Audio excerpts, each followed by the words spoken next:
দেখুন, মহাভারত দিয়ে শুরু করলাম। মহাভারতে গদাযুদ্ধের আগে ভীমকে চ্যালেঞ্জ করে দুর্যোধন বলছেন, কুন্তিপুত্র, শরৎকালীন মেঘের ন্যায় বৃথা গর্জন করো না, তোমার যত শক্তি আছে তা যুদ্ধে দেখাও। এখন বিধানসভা ভোটের আসরে রাজনৈতিক দলগুলোর মধ্যে যুদ্ধ হবে, এটাই তো স্বাভাবিক।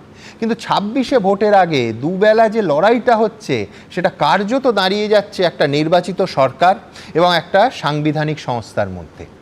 একদিকে কেন বারবার নির্দেশ অমান্য করা হয়েছে সেটা জানতে খোদ রাজ্যের মুখ্য সচিবকে দিল্লিতে ডেকে পাঠালো নির্বাচন কমিশন।